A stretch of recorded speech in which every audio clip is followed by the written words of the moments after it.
Good morning friend, welcome back to my channel. तो sir GST department की तरफ से एक ऐसा मैसेज हमारे क्लाइंट को भेजा गया है या एक नोटिस इशू की गई है जहां पे डिमांड किया गया है लेट फ़ी को लेकर के। कौन से लेट फ़ी दोस्तों? जीएसटीआर 3B की लेट फ़ी को लेकर के डिमांड यहां पे निकाला गया है।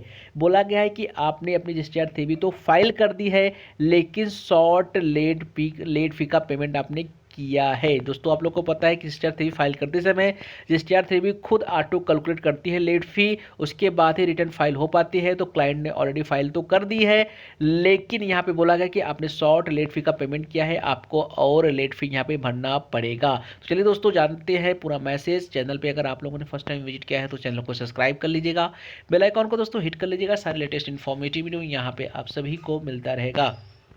तो दोस्तों देख सकते हो 2 सालों का ये नोटिस आया हुआ है 17-18 और 18-19 के लिए। 17-18 की जो अगर टैक्स पीरियड की बात करें तो मार्च 18 की है, 18-19 की 2 टैक्स पीरियड की है, अगस्त और सितंबर मंथ की। यहाँ पे देखिए नोटिस निकल के आई है।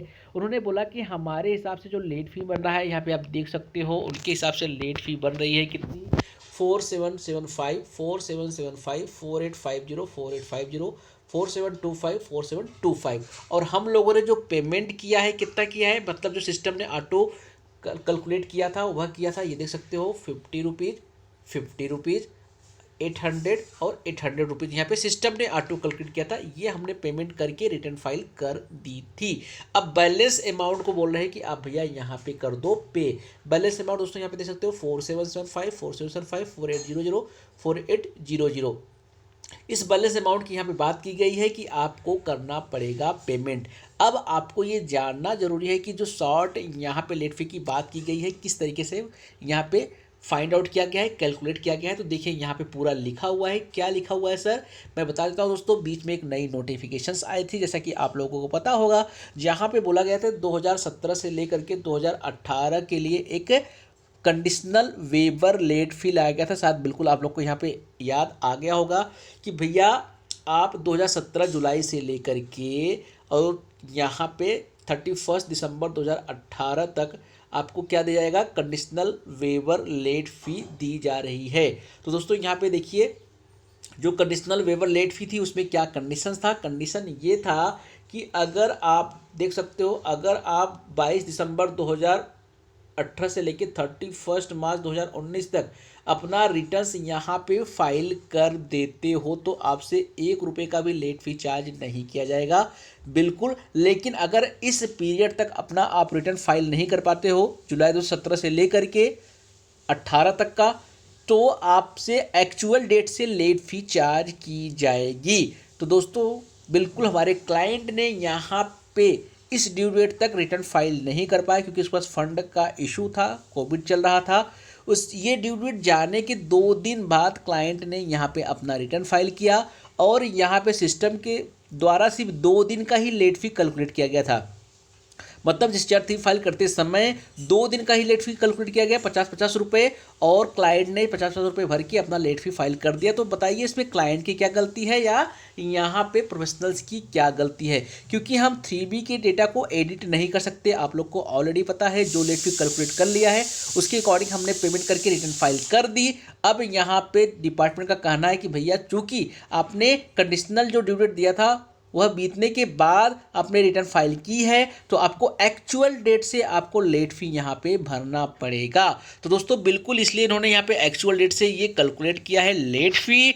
और हमने देखिए जो सिस्टम ने कैलकुलेट किया था 50-50 रुपये 800 रुपये, इसके हिसाब से यहाँ पे हमने रिटर्न फाइल कर दी थी। तो दोस्तों यहाँ पे गलती किसकी है, बिल्कुल आपको समझना चाहिए सिस्टम की गलती है। सिस्टम खुद ऑटो कैलकुलेट कर रहा है, सिस्टम वहाँ पे एडिट नहीं करने दे रहा था, जिसके वजह से सिस्टम के अकॉर्डिंग जो लेट फी आया क्लाइंट ने भर के रिटर्न तो फाइल कर दी, लेकिन अब डिपार्टमेंट रिकवरी कर रहा है इसका। और रिकवरी किसके थ्रू करने वाला है, जीएसटीआर DRC 03 के थ्रू। जैसा कि मैंने एक वीडियो अभी डाली 2 दिन पहले कि DRC 03 में एक नया कॉलम ऐड कर दिया गया है लेट फी को लेकर के। बिल्कुल वीडियो आप शायद आप लोगों ने देखी होगी, जहां पे जा करके आपको इस लेट फी का पेमेंट करना पड़ेगा। तो दोस्तों काफ़ी क्लाइंट को, काफ़ी टैक्स पेयर को ये बिल्कुल नोटिसेस मिली होंगी या आ रही होंगी, बिल्कुल आप लोगों को भी देखने को मिला होगा।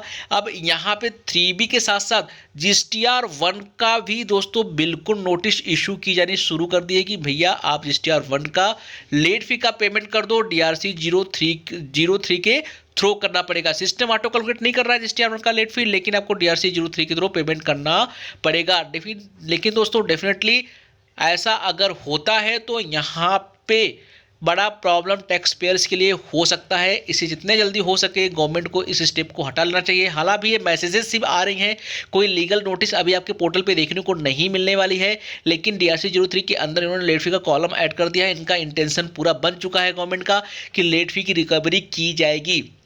बीच में काफ़ी कंडीशनल वेवर भी आए थे, काफ़ी यहाँ पे आपको पता है कि लेट फी को वेवर भी कर दिया गया था, तो काफ़ी चीज़ें हैं। तो यहाँ पे दोस्तों आप लोग को बिल्कुल सतर्क होना ये है, पहले तो अब आप लोग को ये गलती नहीं करनी है GSTR 1 को लेकर के कि GSTR 1 एज पर लॉ बिल्कुल बहुत पहले ही लिखा हुआ है, लॉ में प्रोविजंस है कि लेट फी तो आपसे लगाई ही जाएगी, चार्ज की जाएगी। सिस्टम का एरर है, सिस्टम ऑटो कैलकुलेट नहीं कर रहा है, तो GSTR 1 को बिल्कुल टाइमली फाइल करिए, अदरवाइज बहुत बड़े प्रॉब्लम में आप लोग फंस जाएंगे।